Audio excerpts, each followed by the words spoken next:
Yeah,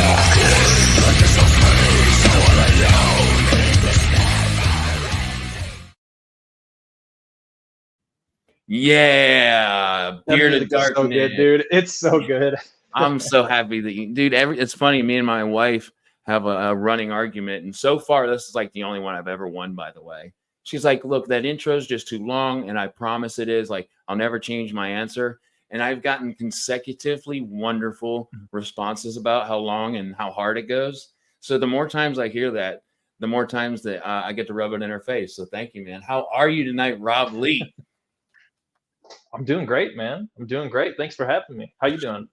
Dude, I'm wondering, man. All you got to do is say, "I'll be there at this time on this day," and I'll have everything ready for. Well, mostly ready. I may be a little late, like tonight. So, guys, that was my fault. I left like the most important thing, other than the video, the mic.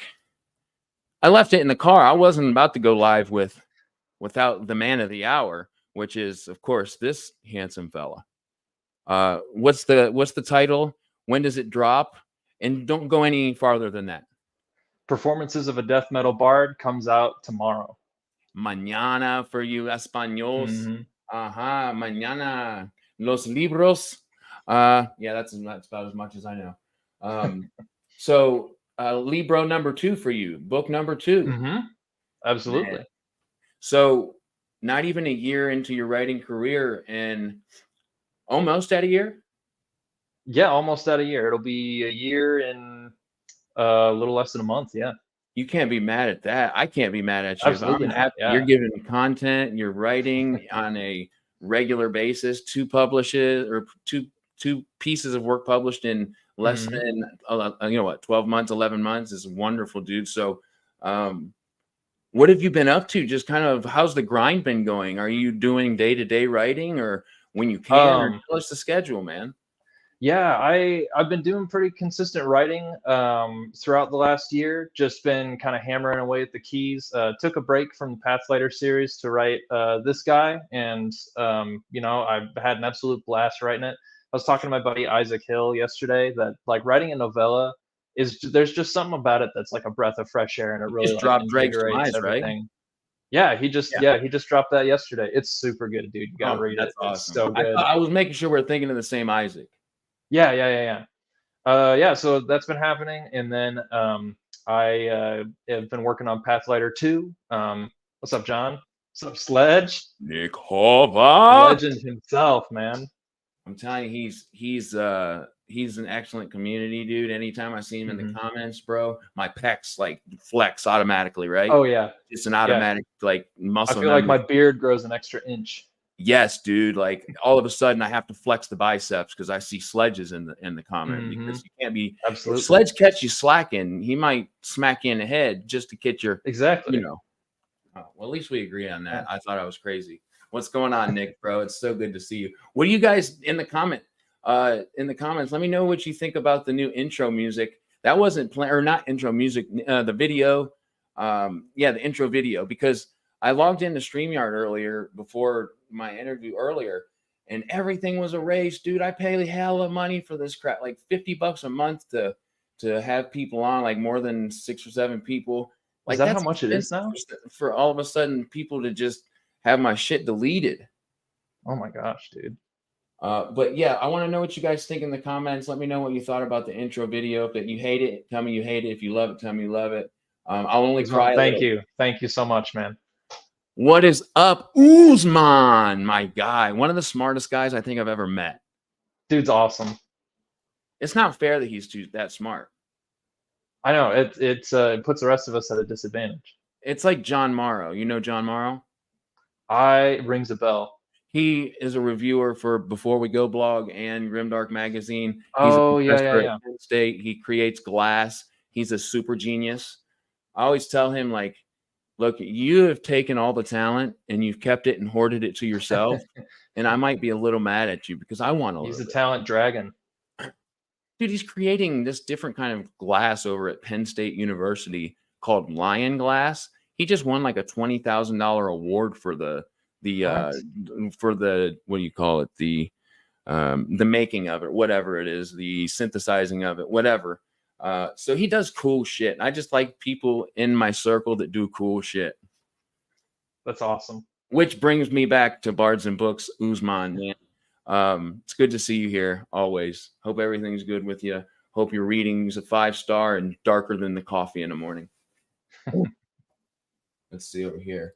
Well, man. Well, there's some virgin ears. No, let's fucking go. I didn't arc because I wanted it. Hold on. I don't get what you mean. I didn't arc because I think he didn't. Yeah, I think he's saying he didn't get the e-arc because he wants the paperback when it comes out tomorrow. Respect. That's some respect, man. That. I love a good paperback. Thank you. Yeah, and also there's a surprising amount of, I don't know what, it's an abundantly well formatted and pleasantly beautiful opening. When you, I don't know, I didn't expect this, and with the beautiful marker. Oh, like, yeah, the Sharpie, the sparkly Sharpie. Yeah, dude. Adrian Gibson actually gave me a lot of really good advice as far as like interior formatting and stuff, because I'm sure you've seen the inside of his book Mushroom Blues. It's beautiful. It's amazing. So I had to get his advice. Hey, Adrian Gibson, if he gives you some advice, man, I can say you got to take it. Won't be giving you bad advice. Oh yeah, no, you got to take it. Nick, my wife said you just simply wanted to spread those pages, dog. I get it. No digital. Hey, my wife, well, I guess I'm speaking at you right now. He didn't want digital. And I agree that digital is good for reviewing purposes. But when it comes to my boy's release, I have to feel it. I have to have it to look at and smell. In a bad moment, I might be sad. I need to smell a book, you know? You want Am I weird for doing that? Yes, the floppy factor. That's like one of those fidget spinners. Of a good paperback. Yeah. Yeah, I'll substitute a fidget for this. Plus, it gives you like a little bit of air too. If it's a little too warm, nice fan. I run hot, so yep. List of just absolute bomb ideas for the floppiness. Absolutely. So, dude, I absolutely dig that vest, man. I need to get me one because I feel like everybody will think I'm in a motorcycle gang, and I won't ride a motorcycle because I'm too intimidated. Yeah, I don't like motorcycles, but these are they're battle vests. You bring them to the pit so that other people know, like, hey, this guy's cool to mosh with us. So yeah, I've got a bunch of different patches on it. I got this a while ago and was sewing patches on it every once in a while. But the first show that I ever got to take it to was Obituary, Cannibal Corpse, and Amon Amarth all in one night. That's a sentence that just rings epic, that one. Oh yeah, it was a great time. You want to hear something crazy? Nick, tell me if you were the same, man. So I'm 6'5", 250 pounds right now. When I was growing up, I was always bigger than the kids that I grew up with, whether it was for football, baseball. And I would absolutely scare myself shitless that I was going to really hurt someone if I went too hard. And one time I let my guard down and I broke a kid's arm. I tackled him. And that's the reason I bring this up is I've never went hard in a mosh pit for a similar reason. Like, we're there to have fun, and my big goofy ass can't promise that I won't, like, I don't know, accidentally, I don't know my own strength or my own size, and I trip over my big feet and knock your nose off. I've always been too scared to do it. So I always have mad respect for those moshers out there. I think in recent years, I think pit etiquette's gotten better. Like it's people are a lot more respectful. Like, someone falls, you pick them back up. The only thing I wish would get better is crowd surfers. I hate crowd surfers, man. I hate them. They're trying to, like, you're trying to enjoy the show, and then here someone comes around and knocks your face off with their foot. And that's one aspect. You're just trying to enjoy the show, and then you got to, like, stop enjoying the show to hold someone up so they don't fall and get really hurt. Or you see, like, some 60-year-old weirdo trying to cop a feel to anybody that's like, that's when I'm like, hold on, dude, I feel like punching you right now. And also, based on what you said, the mosh pit, like, etiquette, bro, the first time I was seeing Bullet for My Valentine, and it was Avenged Sevenfold with them. Oh wow, it's a good There show. was a girl moshing, and she was a gangster. Like, she was in there. She was keeping up with the boys. And well, Mhm. one guy got a little, like, must have got offended or something. This girl left in like an ambulance. Oh my And gosh. when it comes to etiquette like that, I know that took a turn for the worse, but man, Mhm. another reason why I didn't do it. But hella respect for those that do. Some people are crazy, man. They don't care. They'll Yep. straight up headbutt you. I know But some people are wild. There's definitely been more dangerous pits than others, but didn't they ban the Wall of Death like at Lamb of God concerts for a while?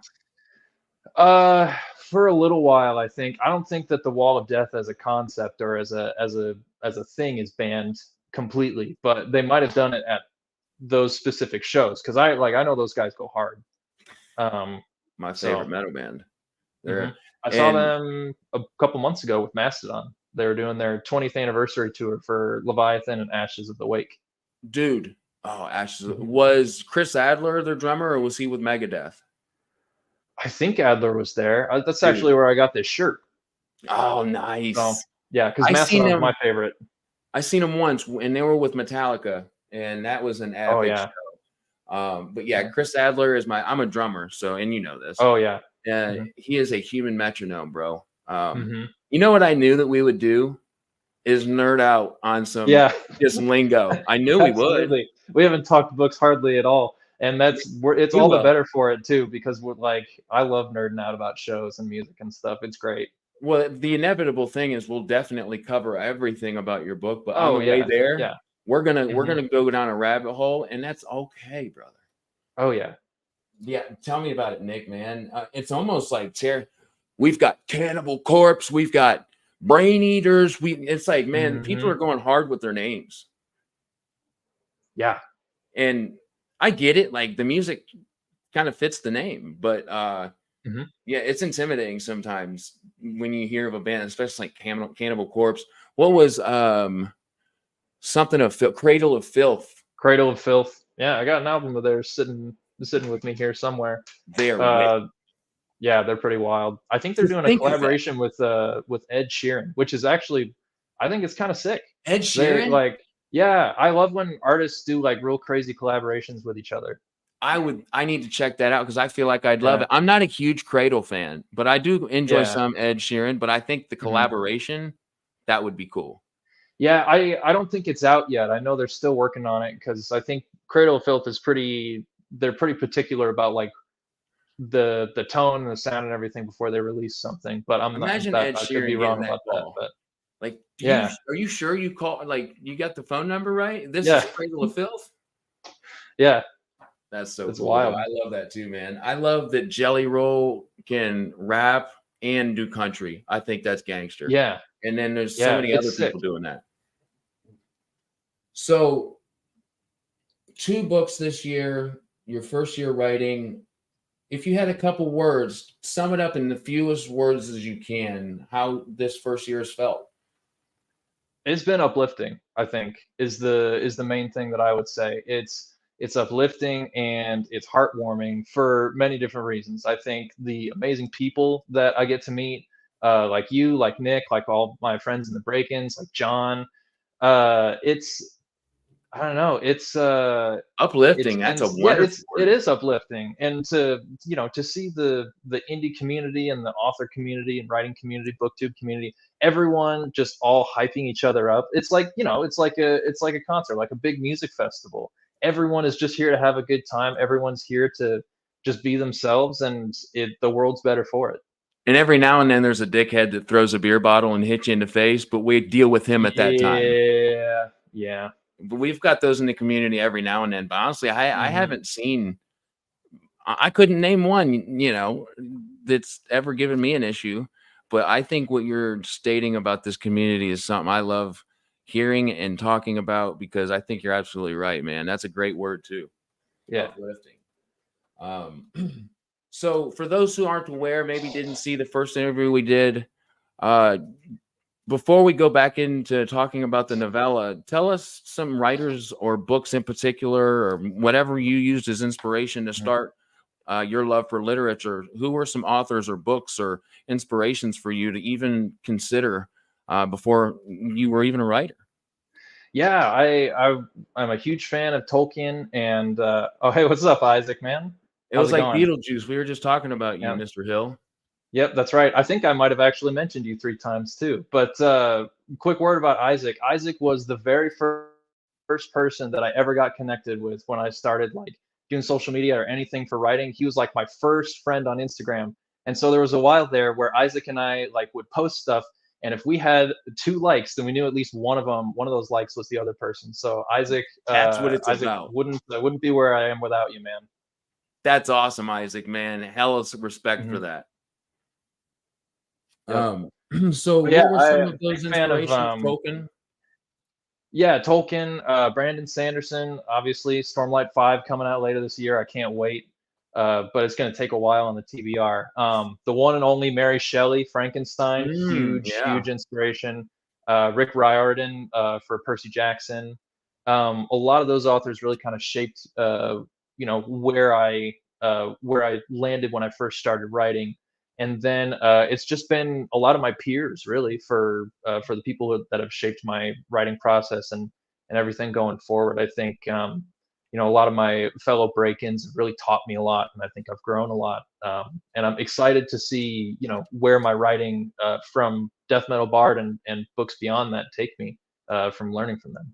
I think the what I keep forgetting is it's so easy to just mess up because it's a simple break-ins, break-ins. I always Hmm. forget that it's just break-ins. I Yep. feel like that Yep. was a pivotal group to start. Who started that group? It was Josh Walker and Scott Palmer. That sounds, Yep. yeah, that sounds exactly like that would happen. And Yep. man, it's been a huge foundational movement, group, support, Hmm. think tank, whatever it needs to be for whoever's in it. Yeah. I Oh, just it's been heard huge. excellent It's been stuff. huge. Yeah. And they all like I've been reading a lot of Break-ins books this year as they've been coming out, and they're all fantastic, dude. Isn't it Like they're all rock your freaking mind that I people know, would it's crazy. like mess up self pub? And I did too. I'm guilty. Self Mhm. pub, I thought less quality. No, Yeah. like No, there's it's that gone through out the there. roof. But Yeah. it's also like the most incredible thing when you come across like this guy had no books he's written before this. He all his own ideas. He hired this workout and it ended up Mhm. like this. Like there aren't professionals like right Yeah. there telling him what to do or him or her, whoever was doing it. It's very impressive. Yep. Every read that I've done this year has been indie, and they're some of my favorite reads that I've had, you know? Alex Luco, bro, you just I promise all you just Yep. have to open your eyes a tad bit Mhm. more because they metal and fantasy, bro, is they were Oh, like yeah. invented together, man. I know. Like, I mean, I've got a ton of albums sitting here with me. You just like pull up an album cover like this one. Probably can't see it super Oh, well, but this one, total fantasy like old Ronnie James inspiration. Dio, Yeah. old Dio albums, dude. Yeah. Yeah, you got Dio albums, you got Cannibal Corpse's Sabbath, like the more gory side, Opeth, um, you got Behemoth, you got Ghost, all these even the different new ones. Ghost band, dude. Their Ghost. albums Yeah. are sick. Mastodon, basically just wizard metal, you know? I believe so. Alex, man, you have a friend in us, my friend. Absolutely. There's so Most many of the time, metalheads. yeah, you just gotta shout into the void, and then all the metalheads will come running. I found that also like a human thing too. Like us as humans, sometimes we think, oh, we're the only person like that. Usually, all we have to do is kind Mhm. of say that, and everybody that you had no idea or would expect would relate with you instantly relates with you because being human is, well, a very relatable thing between every Yep. single one of us, brother. Mhm. So I love That's one that. of the things that I really tried to do with this book is to Hey, what's up, Brian? B Wills. Um, B. Wills, Power of the Stars, man. He just sold, what'd you say? Was it 50,000 copies? 500,000? However, like just huge milestone of Say like a what? crazy amount of copies out there in the world. Drop Brian the just number, sold. Brian, dude. That's Yeah, crazy, give us crazy. the number, man. I'm sorry I don't remember off the top of the dome, but that's crazy. I had just reached out to him 2 days ago because Brian was one of the very first guys, kind of like you and Isaac, that Mhm. I reached out to, and he was happy to send me his book. And just through life, um, just meeting people and talking, and him doing his thing, I'm doing my thing. I was like, bro, we haven't talked for a while. We need to fix Mhm. that. So I'm happy you're here, my friend. Yeah. Yeah. Good to see 5,000, you, bro. Brian. That's excellent. That's amazing, dude. It's amazing. And anybody who doesn't know, I feel like this is something you also need to know about Brian. He is one hell of a guy. He's got a family, he's got kids, and he's got one hell of a job that he does alongside, like he writes alongside all that wonderful stuff. So hell of a milestone, man. You're Mhm. doing the damn thing. All right. Now I think it's time. Let's talk about performances of a death metal bard. So Let's do it. what inspired this brilliant concept? Yeah, so I've been a metalhead for quite a while. I got really, really into it high school, college, and beyond college. Just listening to stuff. Got into some metalcore early on, and then moved a little bit heavier, moved a little bit darker. It's just been a progression from there. But around 2021, late 2021, early 2022, we made a I made a D&D character for a campaign that I was in, and it was a bard, and he was an elf, but I didn't want to be like the stereotypical bard. I didn't want to, just be like the regular bard who casts cutting words and that's it, and that's all you do. So I decided to mix in a little bit of Metalocalypse, mix in a little bit of, just some crazy different concepts, some character traits from like One Punch Man and stuff like that, where you have this character who looks really scary or something, but he also just is kind of like a nice guy, regular guy, and then also kind of very like disaffected, unaffected by like crazy, insane things that happen. So I made that Another mark in character. the D&D section. Yeah, I yeah, love it. absolutely. It's a boundless, like it's an endless well of creativity. But throughout that campaign, like I started to help this guy like gain a personality as like a character. I would role play at the table. I would play music on my phone whenever combat happened. I cast haste a lot Mhm. to make everyone like go faster. And at the end of the campaign, it ended on a really good note, and uh, all the characters were resolved really well. But I still didn't want the campaign to be done. I was still really feeling Like, this character. no. Yeah, exactly. And at the time, I was really deep into Pathlighter, so I wasn't like doing anything writing with that character named Mandy, Ozymandias. And so after Pathlighter came out and I needed a palate cleanser, I was like, well, let me come back to this. It's still something that I'm really, really passionate about, something that I keep coming back to. And so I just decided to, take some elements of the campaign, mix some of my own elements in there, throw in some stuff that's inspired by The Witcher, watch a lot of Metalocalypse, figure out what I wanted to, like the kind of vibe I wanted to add from there. Um, a little bit of like episodic adventures, and it all just kind of fell together in the best way. Ah, dude. Mhm. I want to tell you though, because I feel like thinking about it more so now that we're talking about it in person, Metalocalypse, like that is not what my first thoughts were. And how does that make you feel that I didn't instantly think, oh, this is just Metalocalypse in a little bit different way? I felt this was more personal to you. It in a way it is, but I think that Metalocalypse really helped me to understand that you can have a lot of like crazy, dark, gory stuff, and also a lot of like really silly buddy cop humor, I because want you there's to a know lot of real that in quick, that I didn't show. mean it in like a way that an inspiration. I mean, like Oh you yeah. didn't rip them off and Hmm. try to steal like that look. That's what I'm saying. I'm glad you Oh took that yeah. inspiration. I didn't want you to take it the wrong way. But I Oh think yeah. you No did your worries. own thing Yeah. with this book.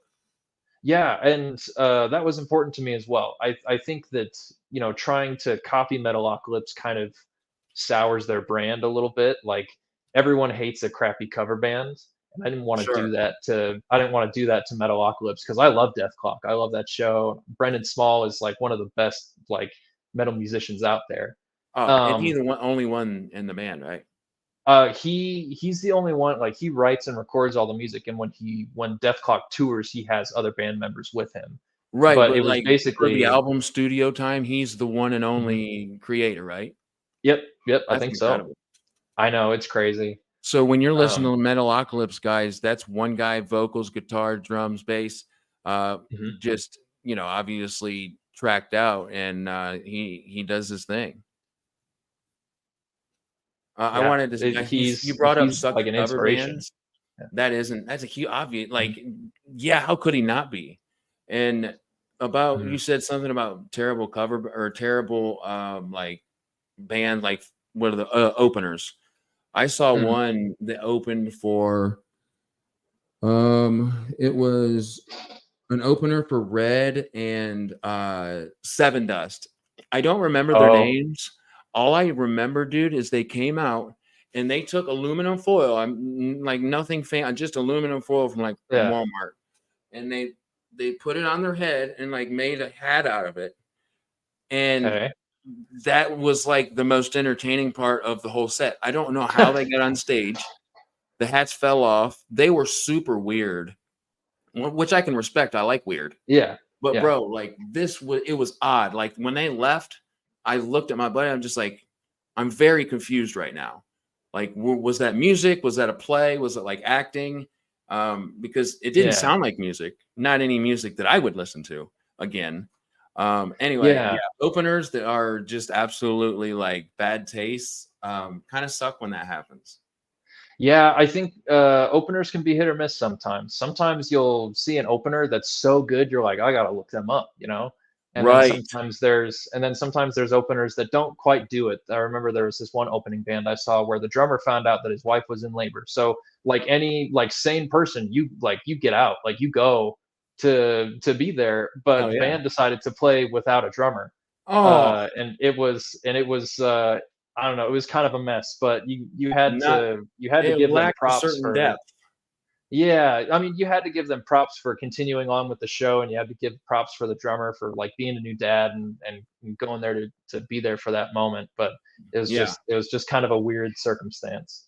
Yeah, that was one of those things, like, I totally understand why it happened, I respect why it happened, but at the same time, maybe if I was the band, it's like, "Alright, Mhm. we're gonna write a rain check when my Mhm. drummer gets back, will you have us back?" Like, Yeah, because it's yeah. kind of hard to translate for your brain to pick it up as music when there's no tempo Mhm. being set audibly, like, with the drums. Yeah. Drummers are like some of the most important people out there, man. They're the people laying the base, the back line of everything. Um, Bassists too, man, bassists yeah, don't get the bassists love they too. need. Yep. Yep, for sure. System Malfunction, I have to absolutely say they're my latest obsession. I love Sleep Token. I like Sleep Token too. They're Yeah, pretty he's good. got one hell of a voice, like a screaming voice, and he's got a very nice singing voice too, like Yeah. harmonizing voice. I'm jealous because my voice comes out sounding like Weezer whenever I try and sing, but I can't do any I got growls or my anything. hash fine. Yeah, exactly. I can't do the growls or anything. I wish I could. Yeah, man, I don't remember the name of the guy, the guy that I'm thinking of plays in, but he was taught by a vocal coach. A lot of them are, but this guy's voice does something that I didn't like. I'm pretty sure you have to summon a demon to be able to Mhm. do it. And this guy is just, I don't know. I don't know if I would enjoy doing that, but I think that it's very cool that he can do it. I feel like I'd scare my kids away. Like, what's wrong with daddy? Like, he just sounded like that movie we watched that I ran away from. What's up, Senna? It's good. It's so good to see you. Um, Nick, do your physics thing, man. He's a physics Yep. teacher. Yep. Go Go do do it, your man. physics. Um, Thanks for stopping in. Newton's first law is, well, I'll have to get back with you on that one. Jeff, dude, he's a buddy that I just made, man, from TikTok. He's got a great TikTok page, and I think he would absolutely dig Pathlighter based on his inspirations and what he reads. Especially if you're a big, I know you're a rock dude, Jeff, but especially if you relate to a lot of what we're talking about tonight, dude. Pathlighter, I wouldn't necessarily say that that's like a metal related book, but it has certain feels to it, and it's epic. And it was his very first, it was Rob's first published novel, and bro, it blew me away. It's absolutely incredible. I cannot wait for book Thanks, two. man. So highly recommend that you go check that out, along with obviously performances of a death metal bard, which Mhm. drops tomorrow, Tomorrow. the 31st. All right, where were we? We were talking. Okay, Yep. so the Perfect Halloween inspiration. read if you're into something like that. Yeah, so I love the Mhm. D&D inspiration, the Metalocalypse inspiration. Um, What about obvious? And you know this. You don't want to give no Mhm. spoilers away, but could you touch a little on the synopsis? Give us a little bit of the old spiel, if you will. Yeah, for sure. So this book centers around an elf bard. His name is Ozymandias, but he goes by Mandy. Um, What a sick and name. yeah, I know, right? He is pretty destitute. He's broke. He can't book a show. He can't get anyone to listen to him because all the instruments that he's tried, they don't match the brutality that he needs for his performance. He's essentially playing an acoustic guitar and growling and screaming, and no one really likes that. So he's traveling, hitching rides on wagons, and he cheats in a card game and gets this blood red, really like shitty condition loot. And all of a sudden, the loot starts talking to him and telling him to murder and to take vengeance on someone who's wronged the loot. And he's trying to ignore it at first, but then the loot makes him a deal. It decides that it will give him the sound he's looking for if he gives it the vengeance that it's asking for. And so that kicks off a epic revenge plot that is split into four different um, chapters or performances, as they're called in the book. Okay, so that was my next question. If you would explain the performances, so if you would, I know you kind of just did, but so if somebody's picking this up and like, why is it called performances of a death metal Mhm. bard? Would you touch on that? Yeah, so one of the things that I wanted to keep from the D&D campaign, or the D&D, like, I wanted it to feel more like a D&D campaign as well as an actual like narrative story, is um, the side quests. So you have your main storyline and you're working your way up to that, but you also have all these side quests. You have people who keep pulling your attention or offer you gold to help them do this one thing, and you kind of your attention gets divided, but you're still focused on that task of like, okay, we have to go and beat this big bad guy. Um, Meanwhile, you got it's like you're playing Skyrim or The Witcher or something. Like that you have to stay on that main storyline, but some little old lady is looking for her lost dog, and so you got to go help her find it. So that's kind of what I wanted to do with those performances, where over the course of the book, he does these side quests, but it ultimately gets him closer to his end goal of vengeance. I love that, and I love Mhm. how you use the side quest uh talk, I guess. I don't know what else to call it, but how Mhm. it aids in where you're trying to get it as a writer too. Like Yeah, yeah, your plot for this novella grows as the side plots or the side quests are metaphorically being done. yeah, yeah. I think that it's a good way to explore your character and to, especially in D&D. If you just go do the main plot the entire time and you don't do any exploring, you don't do any role playing or anything, you're essentially just doing like a choose your own adventure story where, like, if you choose to do this, turn to page X and then you go to that. Whereas you actually get to explore the depths of this character, who you can flesh out as a real person if you want to. Putting your And character in different situations shows you that exactly. character without having to know him. Dude, I love Exactly. that. Hmm. That was just an epiphany I had right there because of what you Yep. just said. I'm writing that down like 10 times right now. Putting your Oh character yeah. through scenarios and whether it's life situations, a concert, a breakup, a stub toe, that character is going to become have more depth. because you're going to see his characteristics through life events. Yeah, and it works with not just not just performances of the death metal bard, but when I'm writing Pathlighter 2, I get to a certain point where I'm like, no, James wouldn't do this, or no, actually Samira would react in this way to this situation. So it's not just for like role playing or for a book based off of role playing or inspired by role playing. It helps in all aspects of writing. That's absolutely what I was thinking. Like, there's only few select things that I write for, like that time when I really do take this dive to write, and that has made the list. I love that you covered that. I feel like that's so important, because in my head, if I'm creating a character, then I have to start with this list, and he has to be quirky, smart, like, it doesn't have to be a list. It can be something that the reader and the writer discover as the story's written or read, based on the writer or the reader be reading about the character being put through different scenarios or life events, or putting that character yourself as a writer through those life events or scenarios. Yeah. Love that, dude. Yeah. So it's such a writing is such a human thing. I love that. Real quick, Josh, what's up, Josh, dude? Digging the mustache, by the way, man. Oof. My mustache don't grow right. Yeah, it looks good. It does. There's you can enter into some contests if you let that bad boy grow, like do the twirlies and shit. Yeah.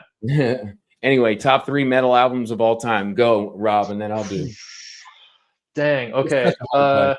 I got some visual aids next to me, so I might be able to help. I think top 1 is Emperor of Sand by Mastodon. I love everything that Mastodon does. I don't think they've ever put out a bad album. I'm convinced they cannot put out a bad album. But it's got my all-time favorite Mastodon song on there, Steam Breather. If you haven't heard it, highly recommend it. But I also like a lot of their older stuff too. Mastodon. I couldn't name you a single song. Dude, you're in for a ride. Just listen to everything they got. Like, you can start anywhere and you'll have a good time. Let's see. Another one is Ghost Reveries by Opeth. I know Josh is a big Opeth guy as well. But their songs, they have this progressive side to them while still being kind of death metal-ish in their earlier stuff. But they've got like 12, 13-minute songs that are as incredibly like loud and brutal and growly, but then they also get really quiet and they go through multiple like movements in a song. It's almost like an orchestral piece. But it's fantastic. It's so good. I'd highly recommend. Ghost Reveries by Opeth.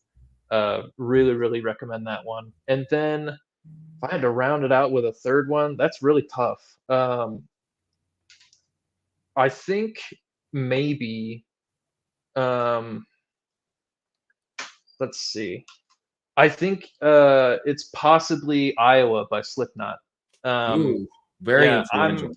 I'm from Iowa originally. Like, I grew up there, and so to know that that's like the most popular band or the most like successful band from that state that came out of Des Moines, Iowa, is just it's inspirational. It's really cool. Also Joey Jordison, awesome drummer. Rest in peace, brother. Yep. And I'm a fan of their new drummer, Eloy Casagrande. He's unreal. He's crazy. He puts ghost notes in there that I have no idea how he fits in the. And he hits hard, dude. He hits so hard.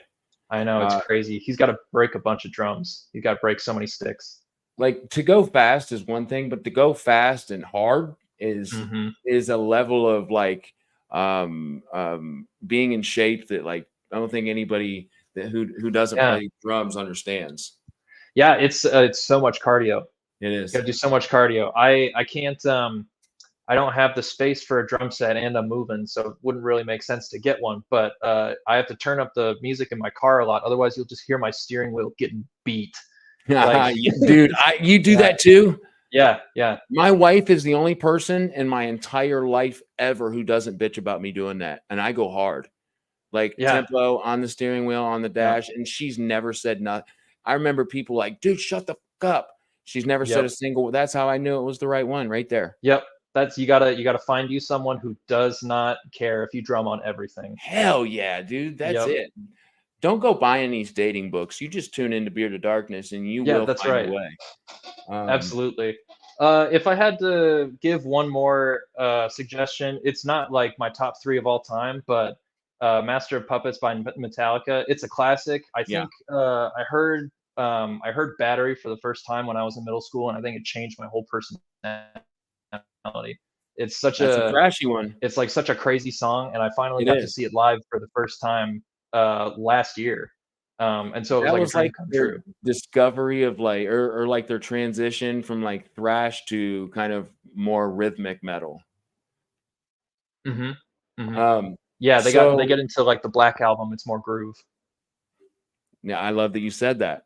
So Hmm. hands down, my favorite, and this is more mainstream rock, but Hmm. I feel like I get a pass for that because this is my absolutely all-time favorite rock album.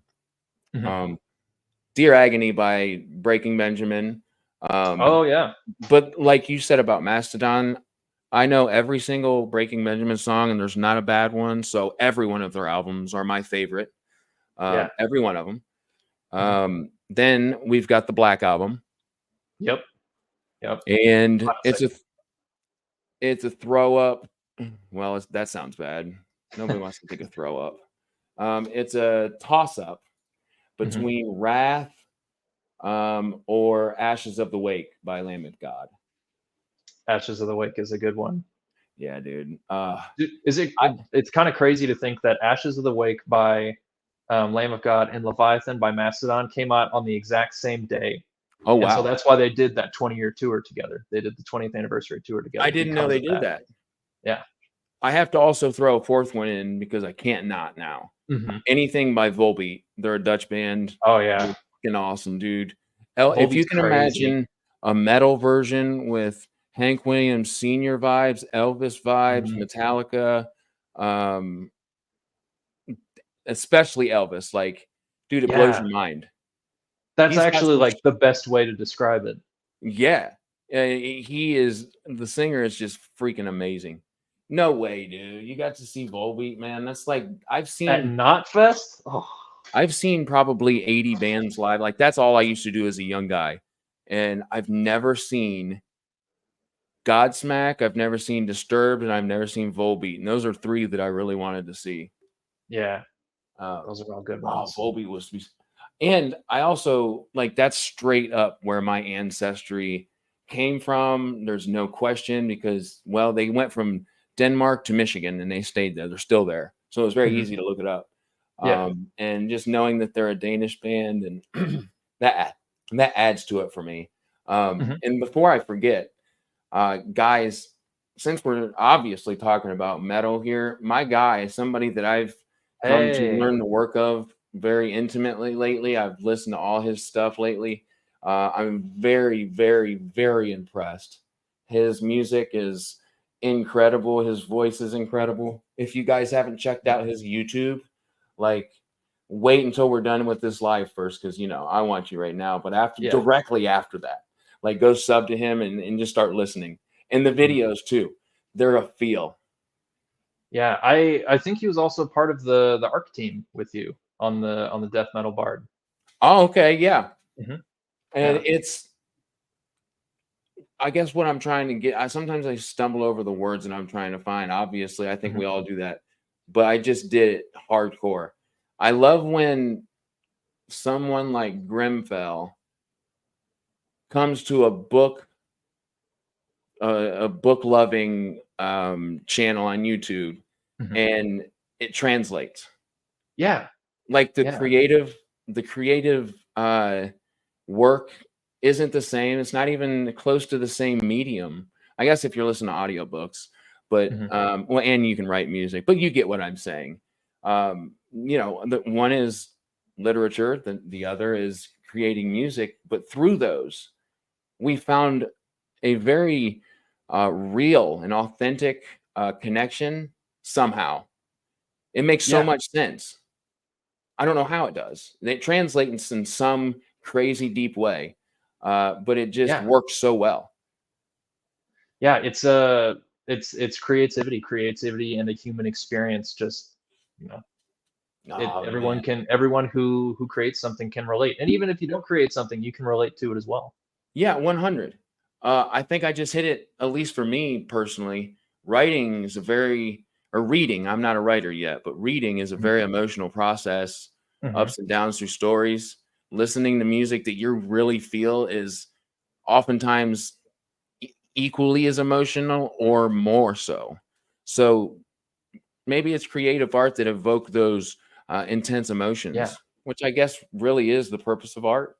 We're getting Hmm. deep tonight, guys. I All know, right. man. You bet you guys didn't think that you were gonna get this deep, but we're there. I knew it, man. I know that there's certain people I click with, and I already knew that we was gonna have a good time. Absolutely. Um, well, Josh, I have to agree with you since I think now I have to say I trust that Mastodon is going to be one of my new favorite bands just because I really do trust that recommendation from you. Um, Oh, thank you. I'm going to check them out, and I can't wait. I've already talked about this. I love this question because it's very easy for me. Chris Adler. Oh yeah. Um, Yep. do you have one? Yeah, I gotta go with Bron Daylor from Mastodon. Not only does he keep time, he adds some fills that shouldn't exist into Ah, all this stuff, and he makes it work. yeah. Um, and also, like, every single time, I don't know if you do this, when I go to a show, I try and get to a spot where I can always like have a line of sight to the drummer so I can watch what they're doing. Like that's Oh the most yeah. important thing. Like, and I'll mosh later, but if I can see the drummer, that's the most important part. It's absolutely crazy to watch him do what he does, especially, he's been doing it for more than 20 years now. So I wonder what now, if you guys know, let me know in the chat. Wonder what YouTube would think if I shared my screen and we watched a drum fill from Chris and your guy too. I wonder if that would. I don't think that'd be an issue. It's not like. What do you think, Rob? You think that'd I be I don't think it'd be like as much of an issue as if like we started watching something on Netflix or something. But okay? I think YouTube. I don't think YouTube would be too All upset right. about it. So this is my favorite. This right here. I'm going to show you guys. Watch his smile as he's doing this. It's just so easy for him. All right, here we go. Yeah. This is kind of becoming one of my favorite streams ever, by the way. Oh, awesome, man. Me too. All right, here we go. Here we go.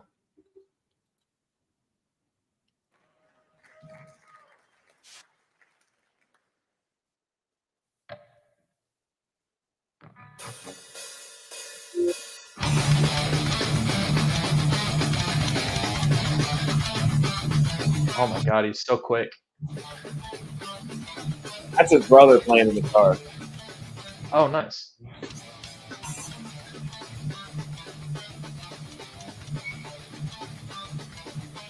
He's got crazy foot speed too. You Oh, feel he's that in your chest when they're playing it live.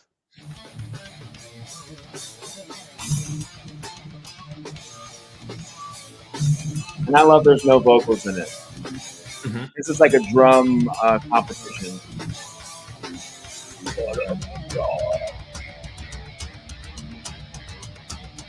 Human metronome.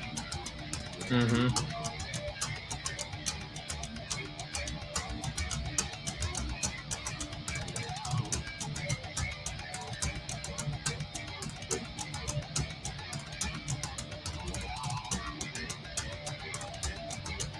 He's so flexible too. Like he's so fluid.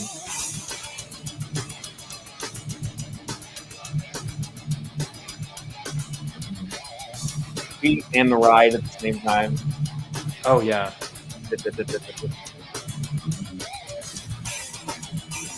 Watch his left hand. Just like 4 different fucking symbols.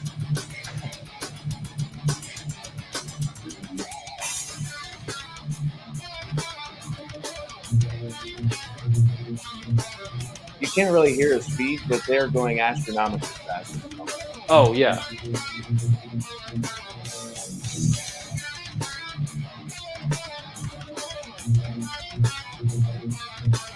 I love those little cymbals too. They have enough little scratchiness. Yeah. You know when a drummer hits the China cymbal 4 times really slow, you're about to die in the pit. Yeah, with the snare.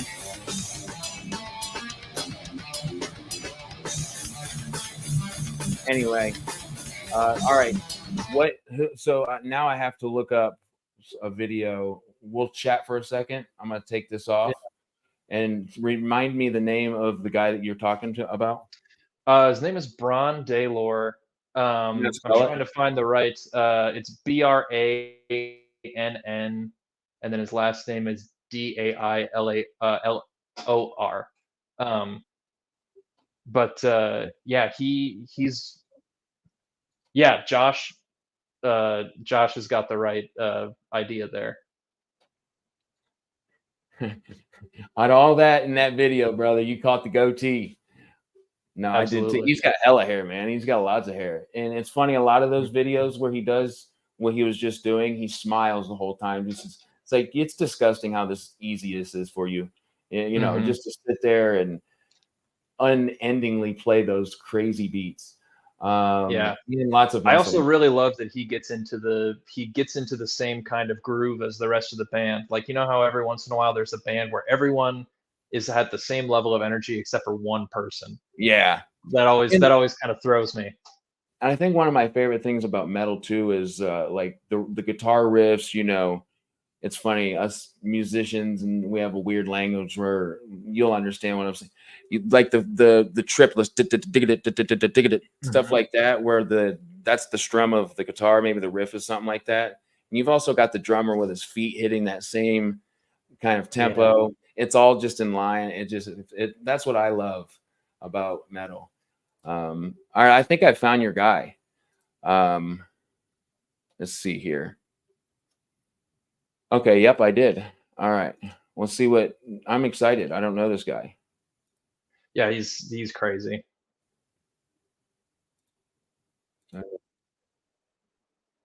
And then all of a sudden the drummer's singing. Like, what's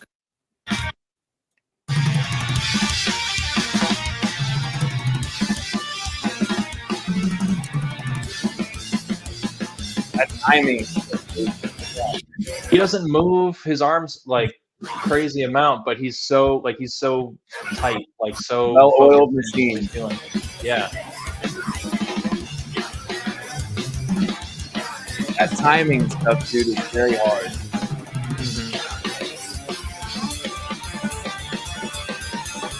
There is timing, you know. Let's turn the timing down.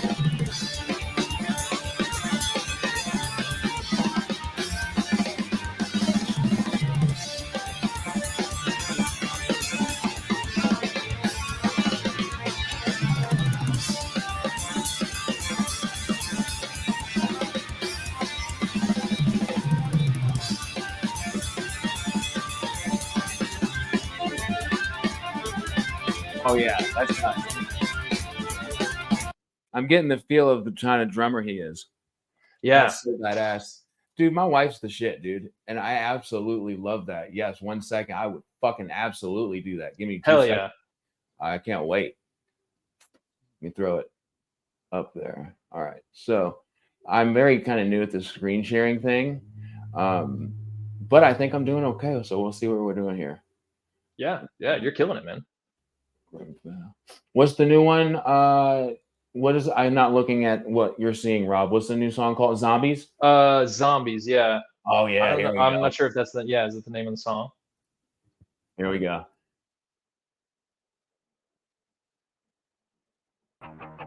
Uh-oh. They walk around like they're already dead. Empty hearts and empty heads.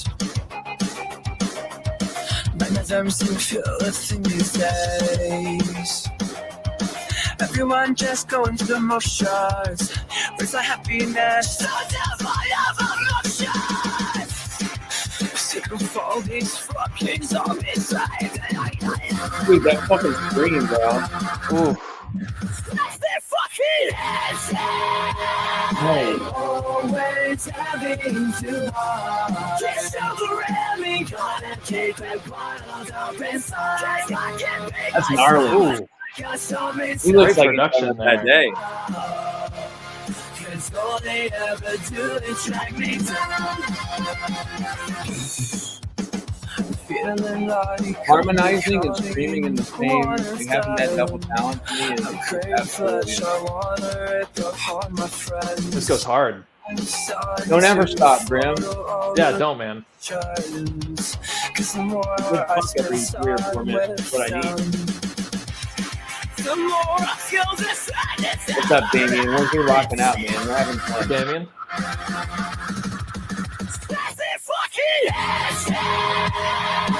Always having to lie. Just ramming, gotta take back bottles up inside. Just can't be myself. Dude, it's just so I'd love to be an extra in a zombie Everything about what movie. he does. It'd be so great. Cause all they ever do is drag me down. What's fucking right? I was anticipating a drop there.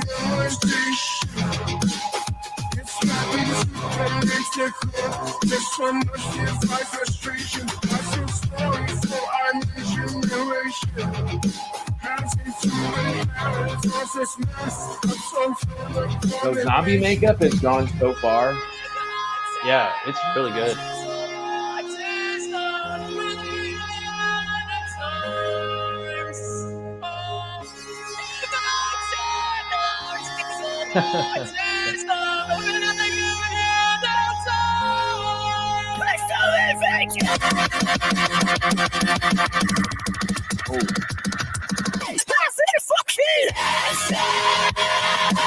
Always having to lie. Just ramming, gotta take back bottles up inside. Just can't be myself, but now I just told me circling around.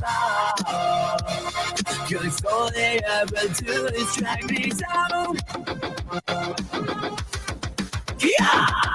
When do I fit in a society that's so against this? Infecting the minds of those surrounding me. I'm walking dead, there's no one left. Most things I can't even catch my breath. Cause all they ever do is drag me down. Beth, I think I know that you're a metalhead too. We just kind of went down a rabbit hole, but the music video we were just watching is this guy.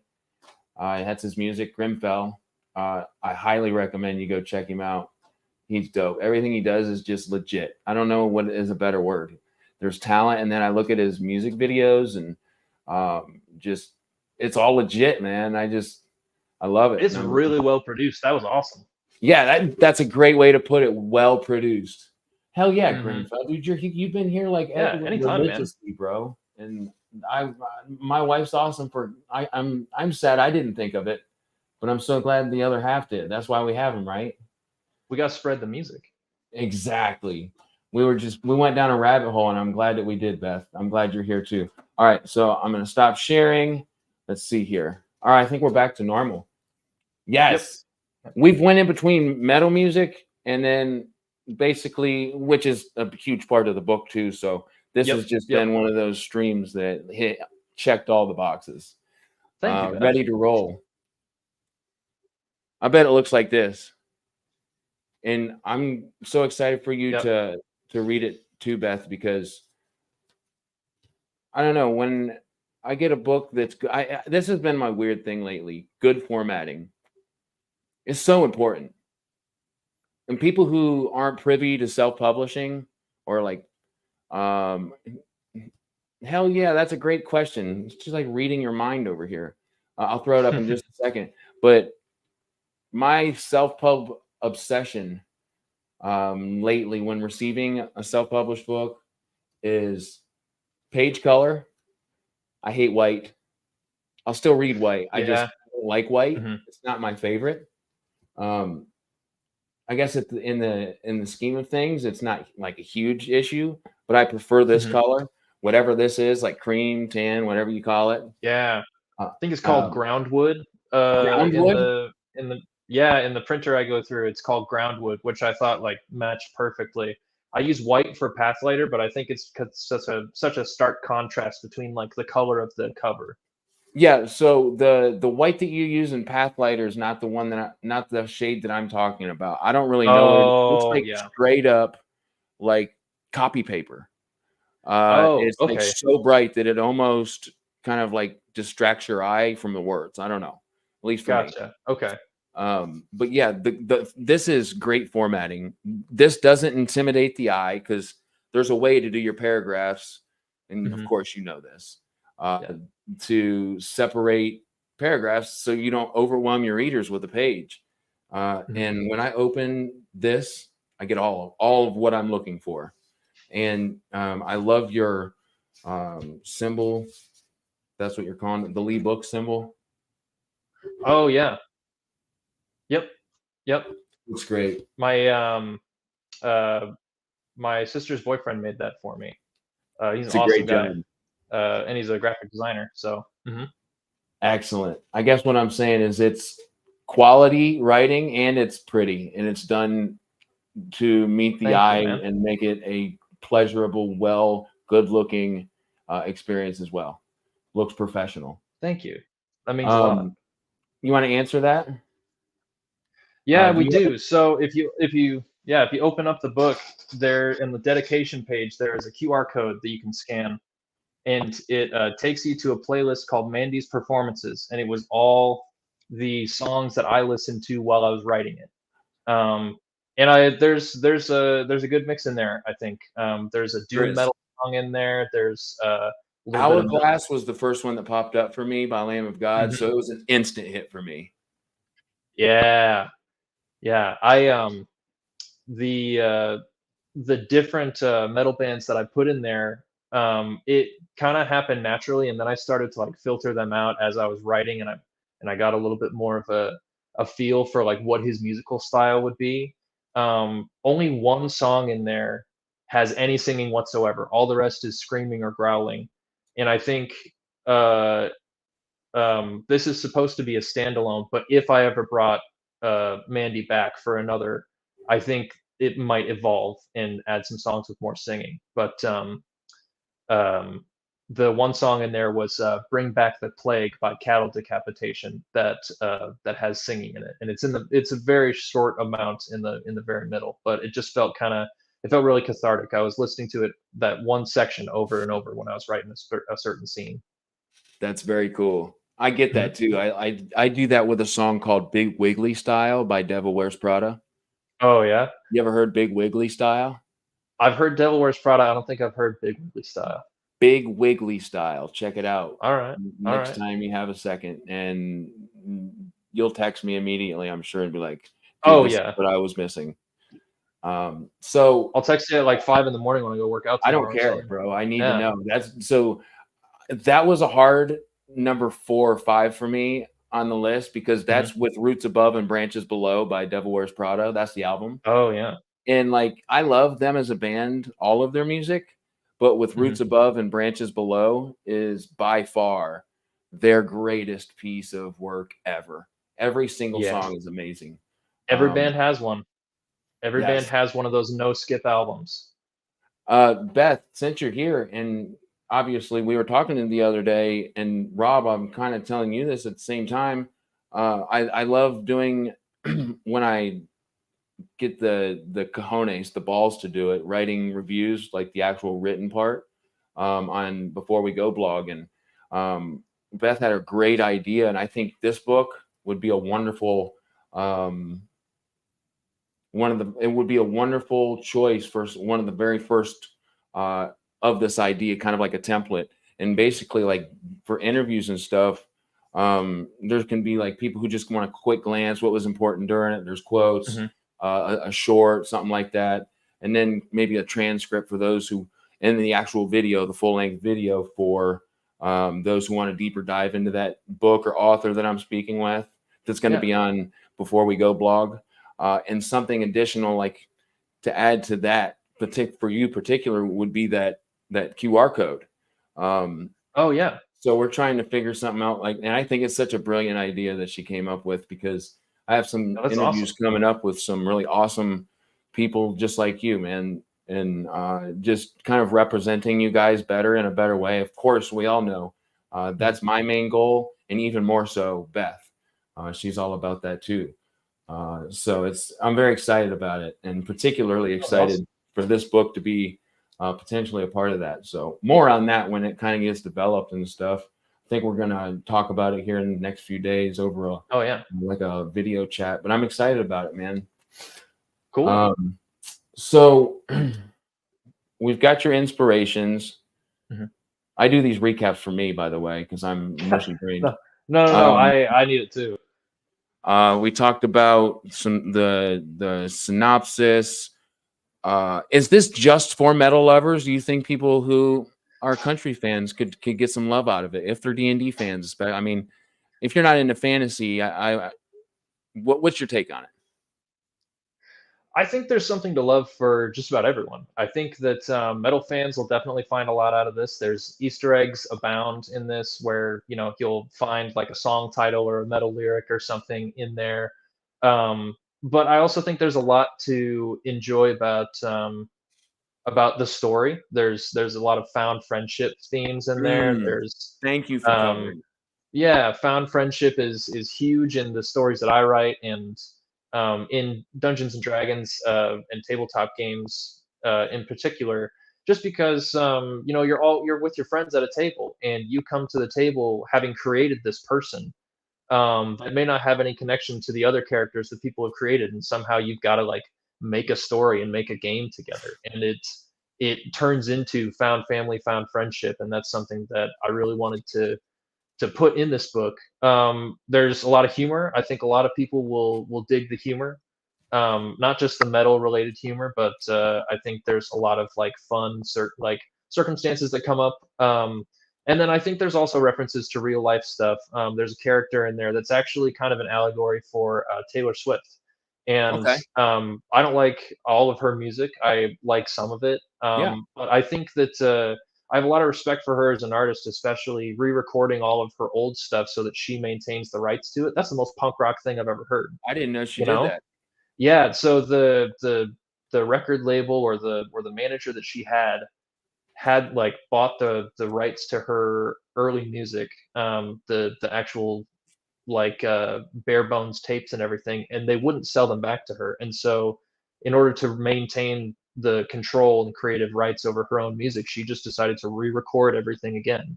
It's kind of like yeah, I know, right? It's like the biggest middle finger to the corporate music lobby. So I think that that's awesome. It's really, really awesome. And I wanted to emulate something like that in the book, where you have like a music industry magnate or someone like screwing over musicians, and the musicians fight back. So there's something like that in there as well.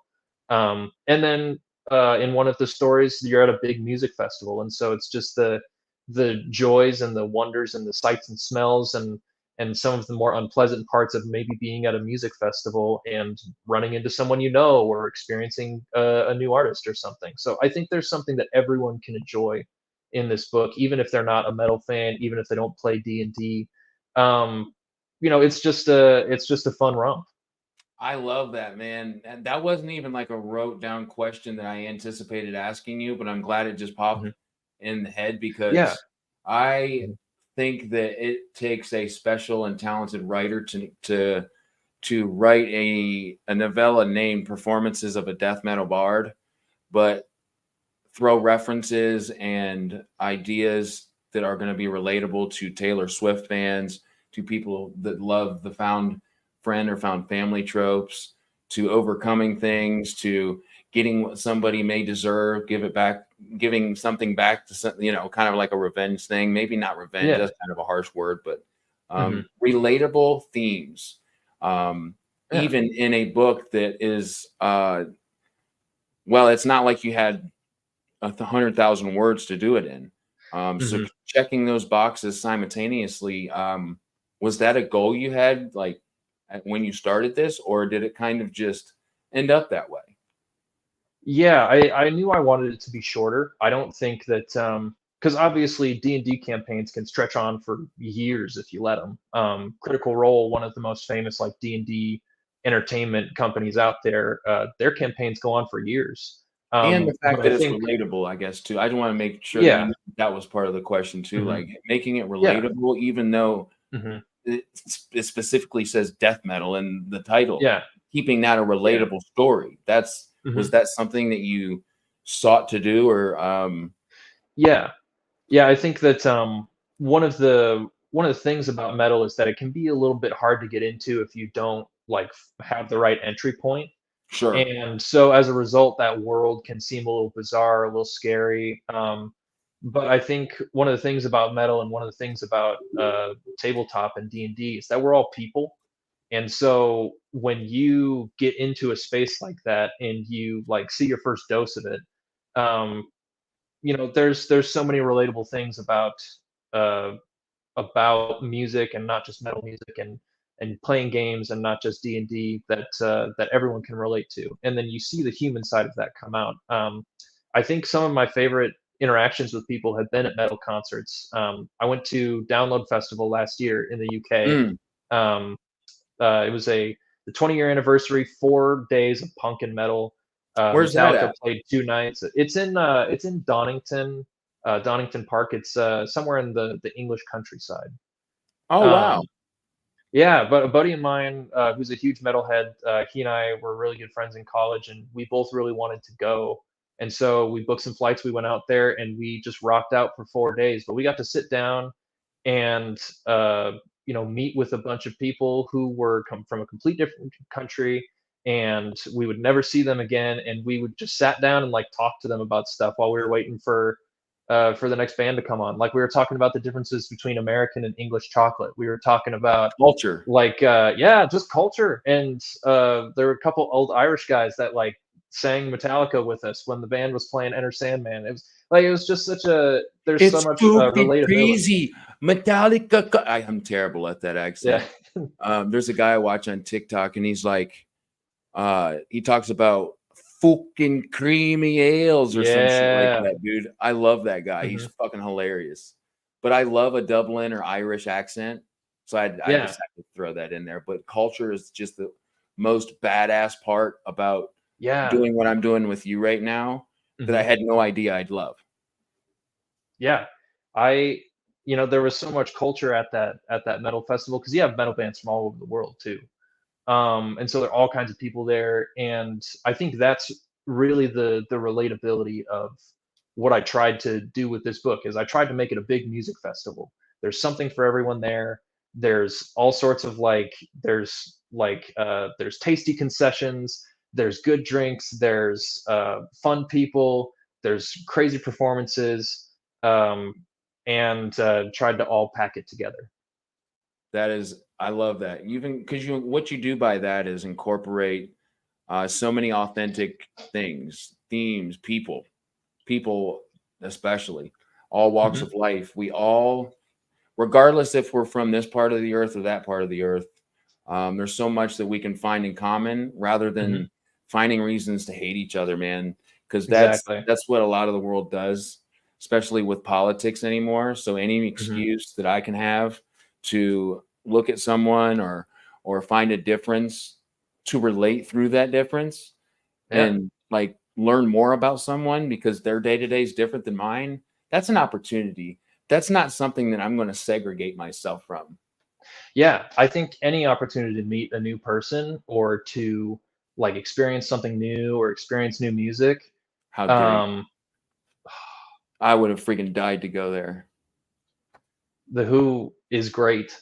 I think I watched a video once where they came out on stage and they said, "Hey, we're the Who," and everyone cheered, and they're like, "No, not that one." Like, Right. Without a W and an yeah, O.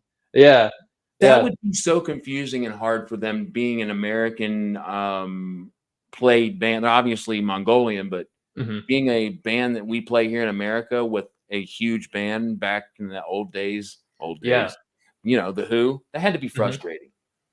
Yeah, I think that they are pretty good natured about it too. Like if they were able to go up and make that joke where everyone's clearly there to see the Who, the Mongolian metal band, and not Yeah. like the American rock band, and they say no, not that one, and like I think that just it Yeah. shows that Just playing it off. they're good natured about it. Yeah.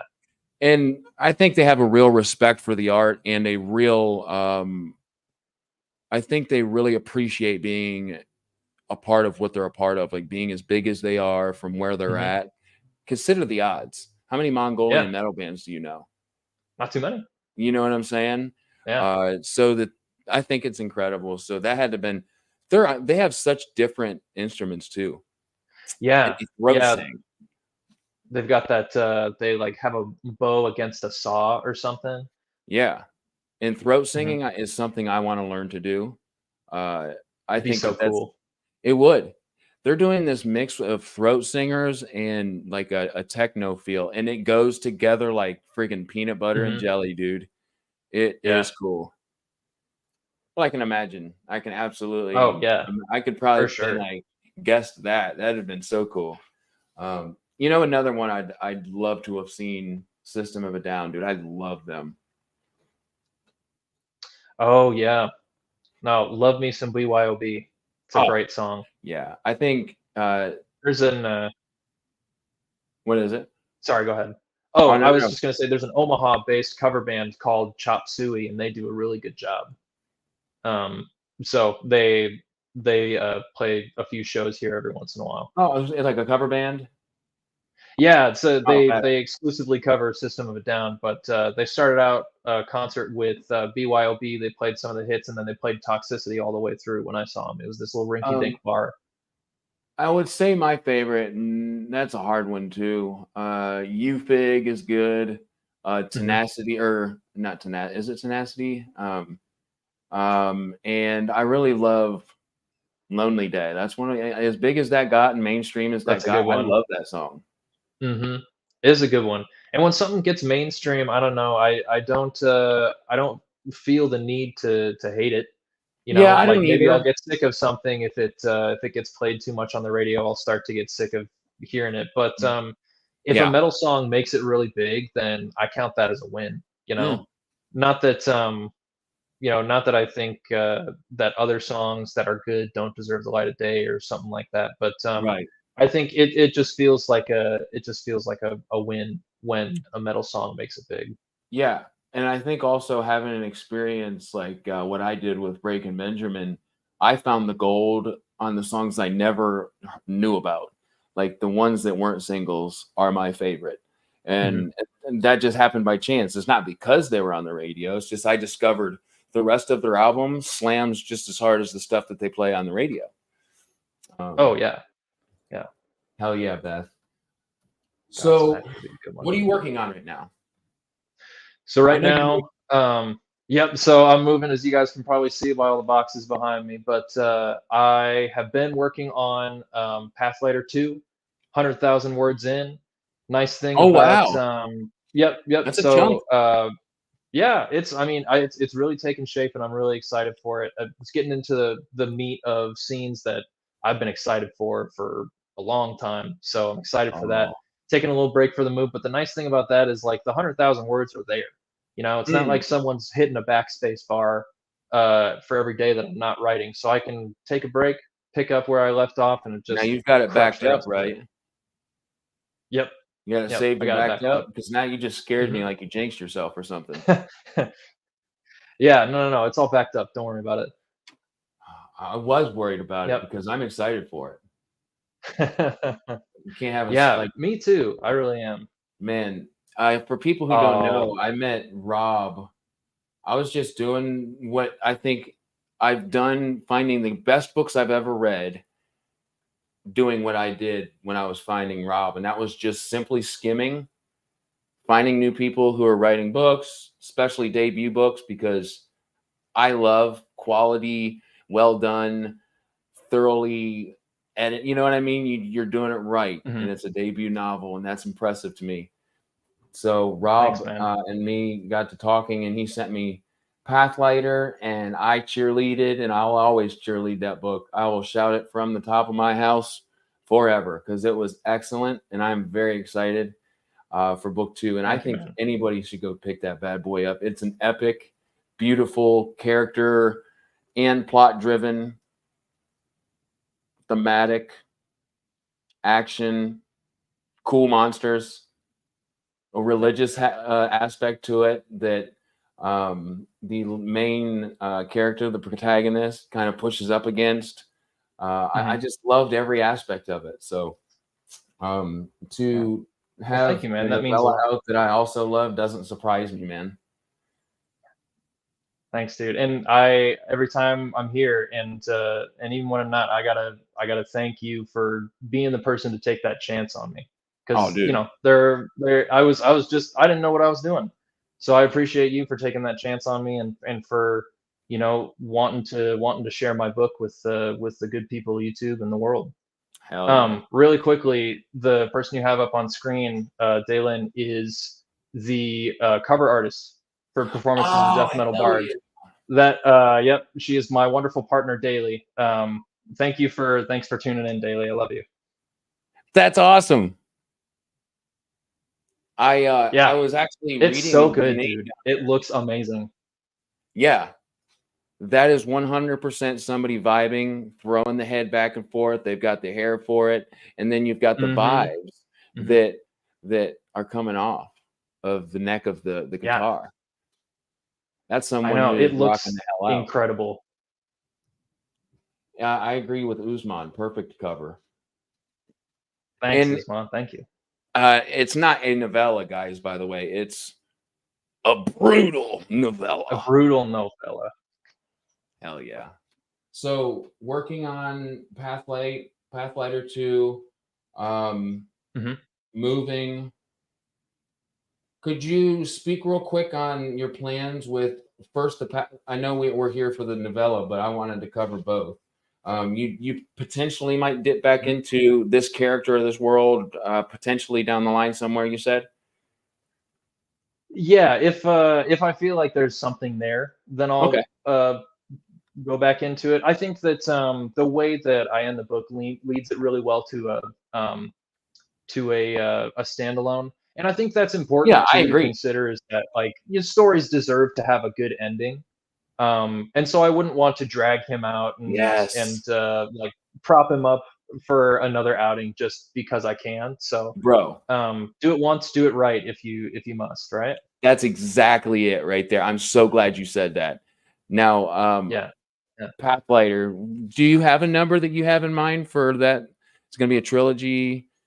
Yeah, yeah. So it's a trilogy. I might include like a little anthology novella because it's a big world. Yeah, it And is. so I It might gets like big do an quick. anthology with like some little short stories that kind of flesh out some of the other characters out there. But that's kind of down the line if that happens. And then there's always stuff getting cooked up. I actually I'm hoping to chat with EC Greaves soon about an idea I've had mulling in the back of my mind.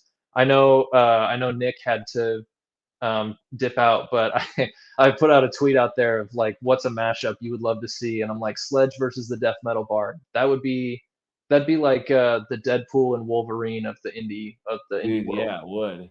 Yeah. It would.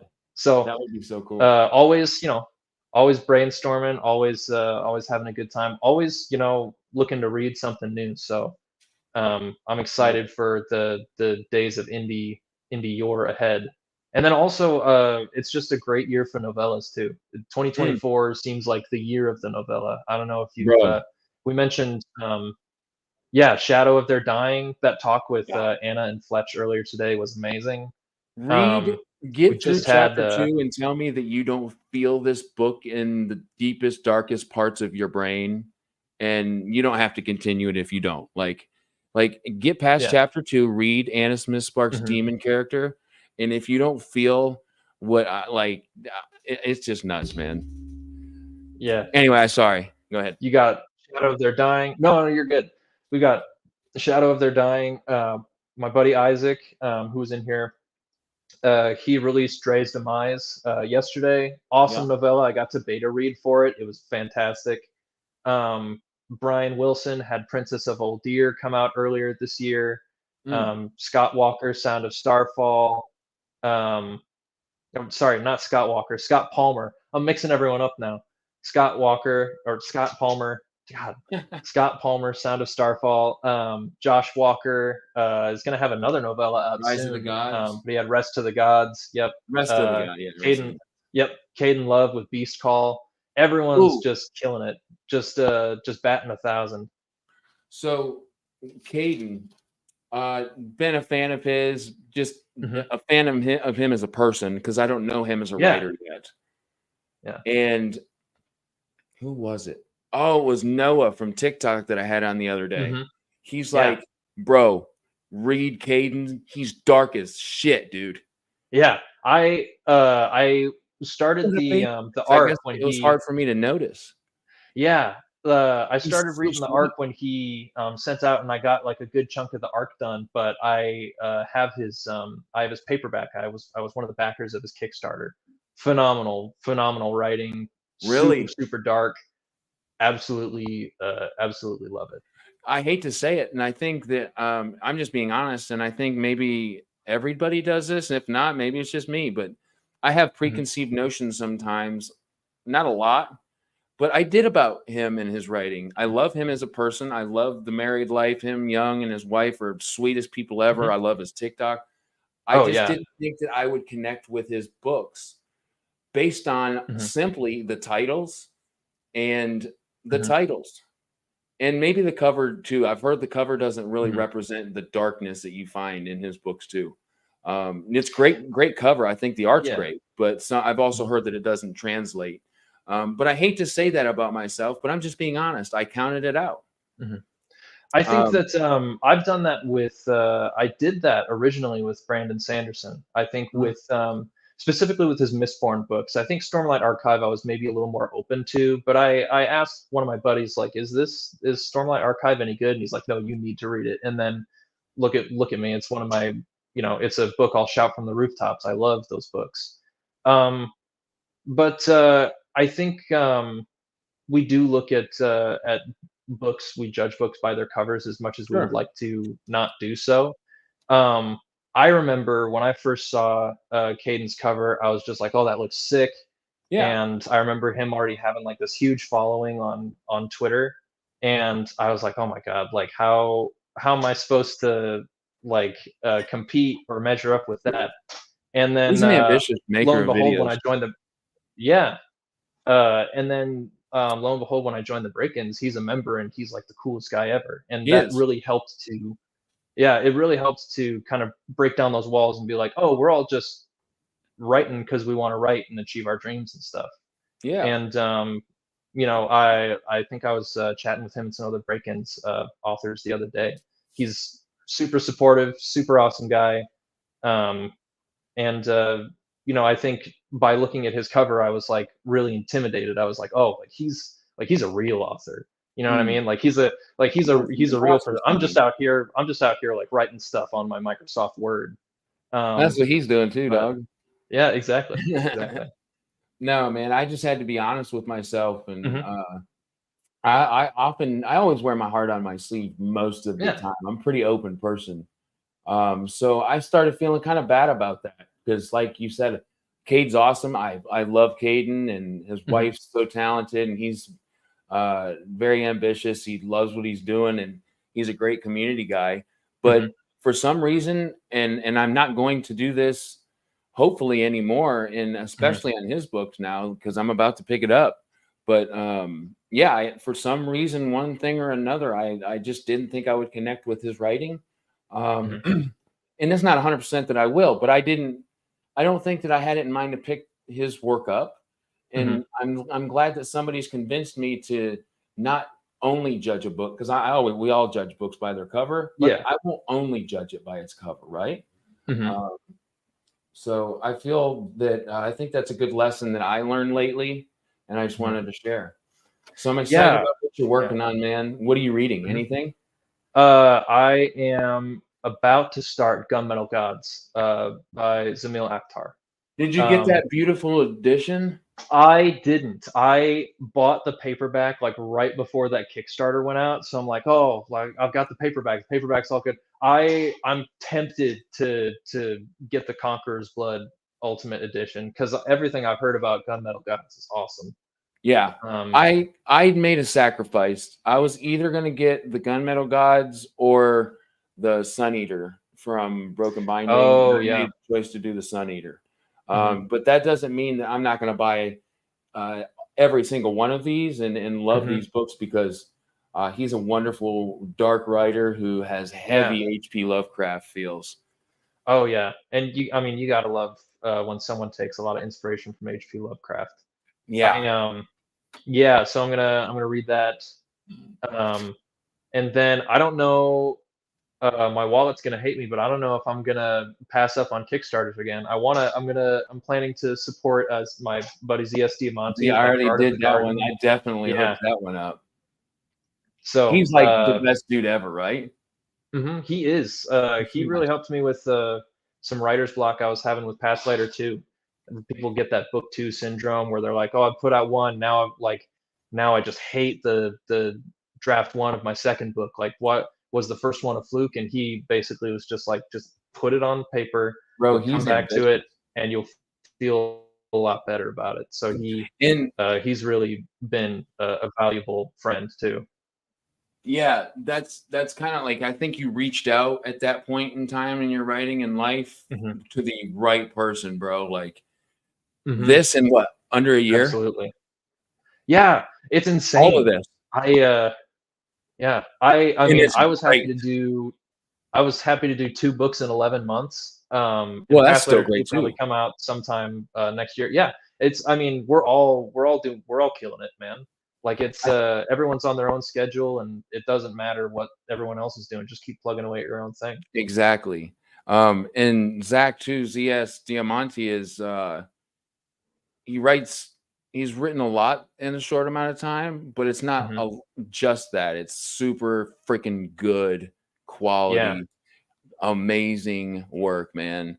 Mhm. I But yeah, think so in some excited for the cozy. instances, yeah, I think in some instances I might have sold more of his books than my own at some events because there'll be people who will come up and they'll say, "Hey, is Pathlighter age appropriate for like my 10-year-old?" And I'd have to be honest and say no, but I don't Right. want them to walk It's away not far empty-handed. from that, but I agree It's with you. not, yeah, it's not far from that. I'd say like 14 or 15 would be fine. It's like Percy Jackson, but the next age group up. But Yeah, there's for adult someone who themes. wants, yeah, for someone who wants epic fantasy and they want it to be, like family friendly, because I think Zach wrote it so he could read it with his kids. Yeah, clean Um, fantasy. Dubbed it clean yeah, fantasy. exactly. So why not spread the word and give someone a book that they can enjoy, even if they're not going to enjoy mine just yet. Better yet, I think he had to nowadays because just the times and grimdark and dark fantasy and fantasy horror, all these different Hmm. genres, calling it clean fantasy. But if it's bare bones, Yeah. classic fantasy at its finest is Hmm. what I would call it. Yeah. Like throw clean Yeah. fantasy that term away. I think that it is just Yeah. pure epic classic fantasy. Yeah, I'd agree with that. I'd agree with Man, that. And I think it's good for him to show it's good for any author to show that there's still room for classic substance. fantasy in a world where, grimdark and death metal bards and all of these other like really dark or mature books come out. Dark and mature books are awesome. I love Hell them. yeah. But it's also nice to know that there's room on the other side of the spectrum still, and people still want to read that. And Man. and Zach writes books that people love. Yeah. I'm glad that there's I hope people recognize all the names we've talked about as well as your work in this interview because I think you and I have a pretty good grasp on those really excellent and community driven humans in this community. Yeah, yeah. So I'm glad that we talked about them.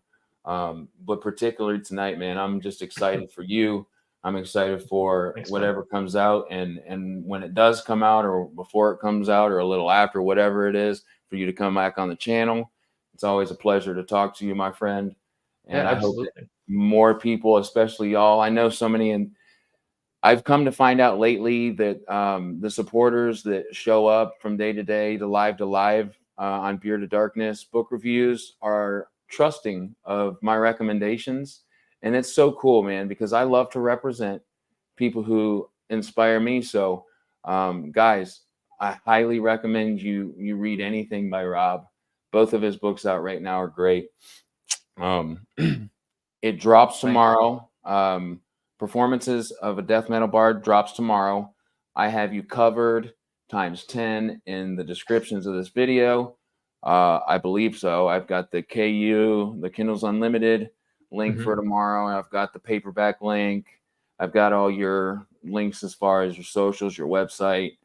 Am I forgetting anything? I don't think so. Thank you so much, man. I appreciate giving me this time to geek out with you about music and metal and to plug this book. I think people are gonna really enjoy it, and I really enjoy hearing from people, and I really enjoy getting to talk with you and all the wonderful people in chat. So Yeah, man, it's been an absolute honor. It always is. So, everybody, go check out. Well, specifically what we're talking about tonight, performances, but also after you're done with that, go grab Pathlighter 1 before the second one yes, comes out. do it. It'll take you a Do little it. longer to read. So, absolutely, thank you so much for hanging out with me, Rob. This has been a geek out session. Yeah, thank you so much. Man, it's been so much fun, mentally well for me. I know that, man. So good. And Beth, I did want to say, dude, it was like Ryan Cahill fast. I'm sure that he'd be honored. I was already going to take a drink. A verb. You just Ryan Cahilled. So he's a verb now. But yeah, he did. Dude, Sun Eater. I was so thankful that I was a tier 2, whatever subscription, because like the general population, I think there was 50 sets of 3. So the first 3 books. And one of my buddies who went to get it that general sale day, he said it was already in his cart, blah, blah, blah. He hit buy. By the time that I think it was 10 o'clock that he was able to, that the sale started, it was sold out instantly, which would have pissed me off.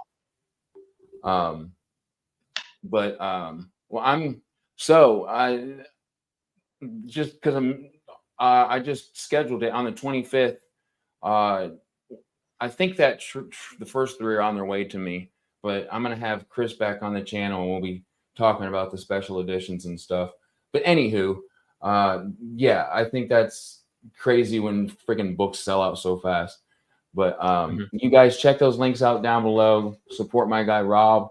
I think he's got a great writing career ahead of him. He's got a hell of a start, and just can't wait to continue to support him. So I hope you guys do the same. I want to tell you real quick, Rob, because you said that you wanted some good, just some different recommendations as far as reading. I don't know how far back you've read, but an instant all-time favorite of mine and an epic classic fantasy book that a lot of people have read and inspired to write from was just my last Broken Binding book, and it's instantly a top 5 for me. The Dragon Bone Chair by Jack Williams.